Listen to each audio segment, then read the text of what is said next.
Fala pessoal, bem-vindo a mais um módulo do nosso curso. Nesse módulo nós vamos falar sobre a dívida pública. O que é essa tal dívida pública que a gente tanto ouve falar nos jornais? A dívida explodiu, a dívida está sob controle. O que é a dívida pública efetivamente? Como ela funciona? Quais são seus mecanismos, indicadores e determinantes? Vamos falar também sobre como ela pode te afetar diretamente, afetar as variáveis macroeconômicas como um todo e, como sempre, trazer alguns exemplos aqui práticos de leitura de cenário, para que você saiba ler notícias sobre a dívida pública e entender mais ou menos o que te espera, o que pode acontecer te afetando, seja como consumidor, ou como empresário, ou como investidor. Tá certo? Quando a gente ouve um jornalista falar da dívida pública, fica parecendo simplesmente que o governo gastou mais do que arrecadava e foi pedir um empréstimo no banco. É quase isso, mas não é bem isso, tá? Vamos entender o mecanismo da dívida pública. Quando a gente fala em dívida pública, a gente está falando da dívida pública mobiliária federal, tá? Esse palavrão quer dizer o quê? São os títulos que o Tesouro Nacional, por meio da Secretaria do Tesouro Nacional, emite e coloca no mercado, tá? Então, ele emite títulos, cada um deles com um tipo de rentabilidade diferente e disponibiliza no mercado.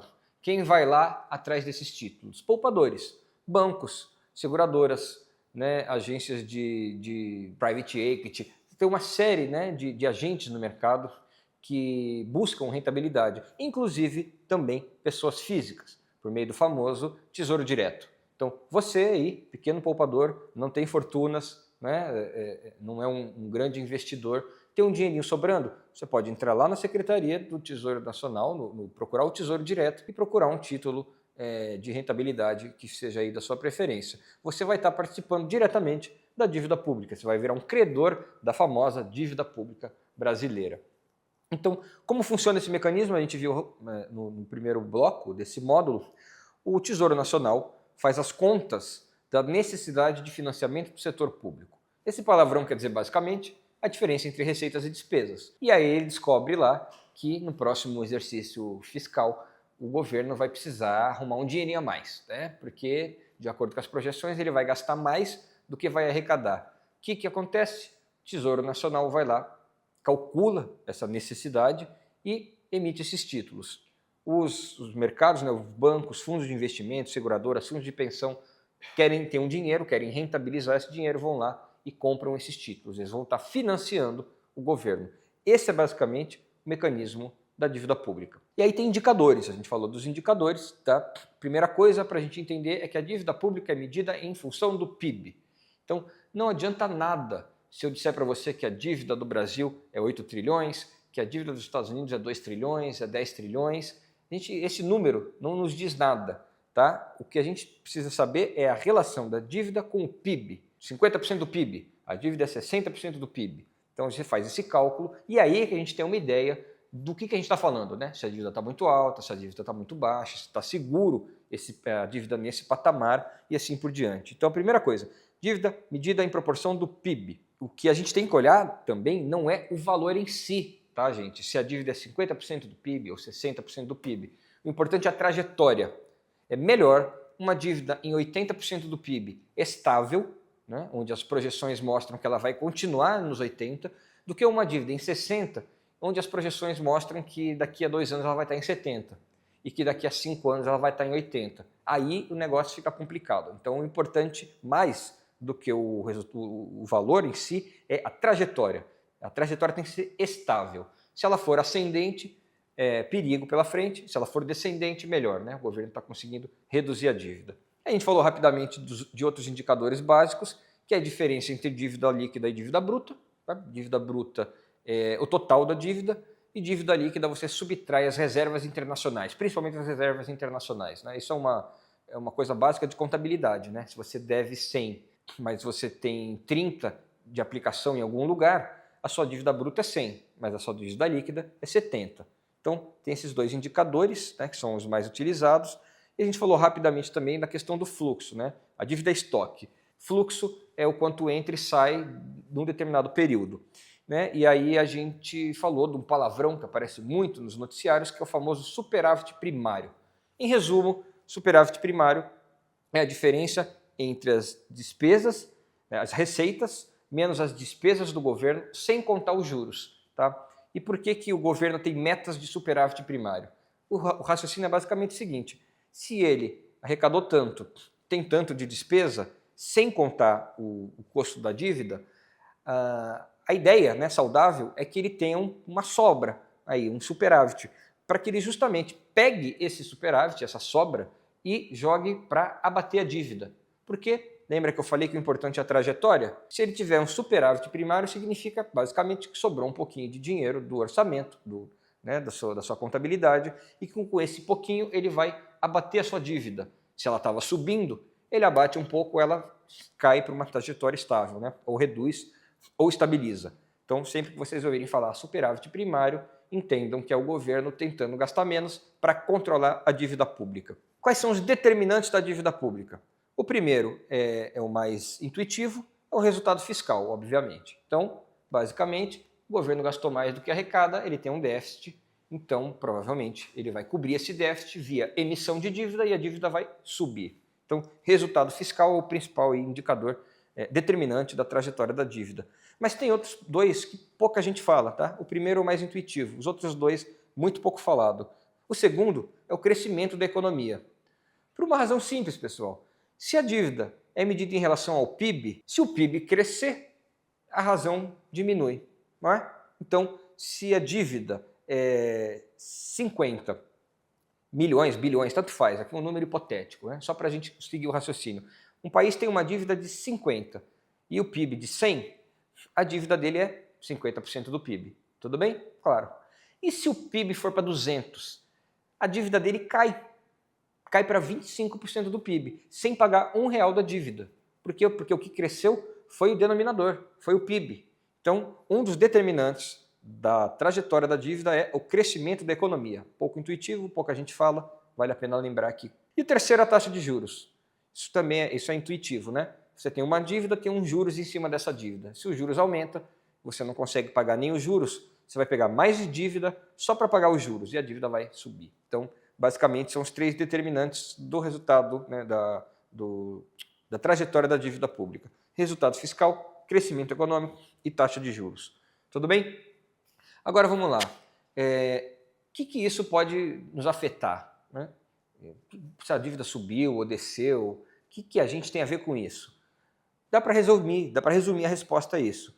A gente tem tudo a ver com isso. Né? Ou seja, isso tem tudo a ver com o nosso dia a dia, né, e com os efeitos que isso vai gerar sobre a economia real. Primeira coisa, imagine uma dívida subindo, né, dívida crescente. O que vai acontecer? Então, como ela te afeta? Primeiros efeitos de uma dívida subindo muito sem controle. Juros altos. Tá? Os poupadores que emprestam para o governo vão cobrar uns juros mais altos, o governo vai pagar juros mais altos e isso vai, como numa cadeia, vai desencadear uma subida de juros em toda a economia. Todos os juros vão ser pressionados por isso. Isso significa o quê? Juros mais altos, encarecimento de crédito, o empresário não toma crédito para investir, retração econômica. Então, dívida descontrolada, provavelmente a economia não vai crescer muito, tá? Mesmo que o governo esteja querendo, gera desconfiança nos agentes econômicos. Isso é muito importante de entender. Dívida muito alta vai gerar aumento de juros, redução dos investimentos privados, pelo efeito crowding out, que os economistas chamam. O que é isso? Esse palavrão economês significa o governo toma todo o crédito do mercado, fica com menos crédito para o empresário, para o agente privado, e aí sobe a taxa de juros. E isso desincentiva o investimento e a economia retrai. Então, tem que controlar a dívida pública por causa disso. Segundo efeito, provavelmente inflação, né? Porque ou o governo monetiza a sua dívida, ele imprime moeda para pagar a dívida, e aí aumenta a quantidade de moeda, e como a gente viu, isso gera inflação, isso é um efeito possível. Fiquem despreocupados, isso não vai acontecer no Brasil, a menos que mudem as regras, porque o governo não pode ficar imprimindo dinheiro sem controle, tá? Mas pode gerar inflação por perda de confiança.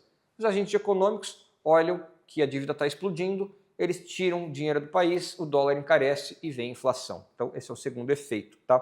Ah, mas eu não sou um investidor nem um empresário, como é que isso vai me afetar? Corte de gastos. Então, não tem erro. Subiu a dívida pública, o governo vai ter que anunciar um ajuste fiscal. Isso ele vai cortar e pode cortar na sua carne.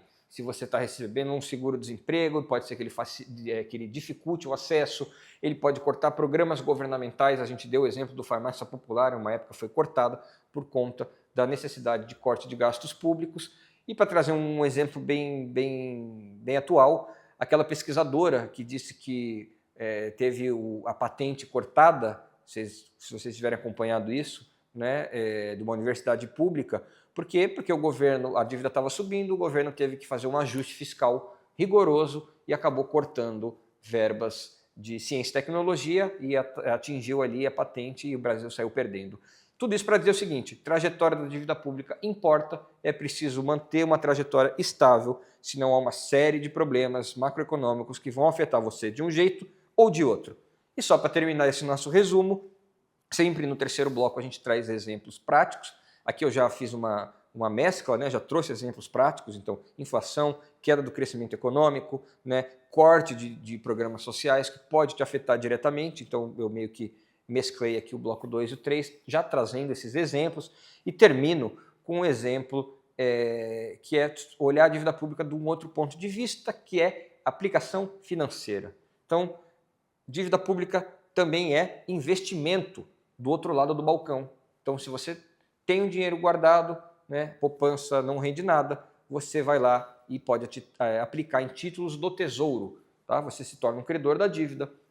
Então, para isso também é importante estar olhando para a trajetória da dívida pública. Se ela estiver descontrolada, não é muito bom você emprestar, né? Se a pessoa para quem você está emprestando, no caso o governo, está com a dívida aumentando muito. Então é isso, gente. Trajetória da dívida pública é mais importante do que parece. Parece um assunto muito técnico, né, do interesse de economistas e de especialistas, mas ela é fundamental para o equilíbrio das contas públicas, evidentemente, para a credibilidade dos agentes, portanto, crescimento da economia, crescimento de emprego e renda para todo mundo, e também influencia taxa de juros e rentabilidade de aplicações financeiras. A gente deu exemplos, né, de títulos públicos que são pós-fixados, pré-fixados, e damos aí algumas dicas de como é importante olhar para a dívida pública e para outros indicadores macroeconômicos, como taxa de inflação, taxa de juros, para poder calcular aí qual é o título público, né, que melhor te atende, que pode ser um investimento saudável,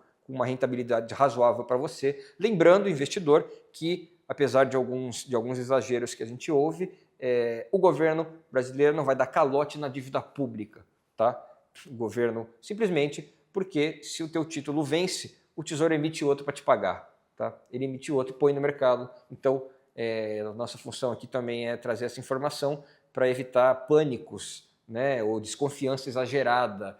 Eu já ouvi gente dizer: não compro títulos do governo porque o governo gasta muito. Não caiam nessa. Títulos públicos são aplicações com rentabilidade muito mais baixa do que outras aplicações mais arriscadas, né? Eu não estou aqui nem falando de pirâmides, estou falando de algumas aplicações que aparecem às vezes no mercado, né? CDI mais 20%, aí o risco é um pouco maior. Título público é seguro simplesmente porque o Tesouro vai lá, emite outro e te paga. Então fica aí uma dica de aplicação financeira, mesmo para você que seja um pequeno poupador, tenha um dinheirinho guardado aí. Dívida pública afeta todo mundo, saúde da economia e de investimentos. E eu fico por aqui e até o próximo módulo. Muito obrigado.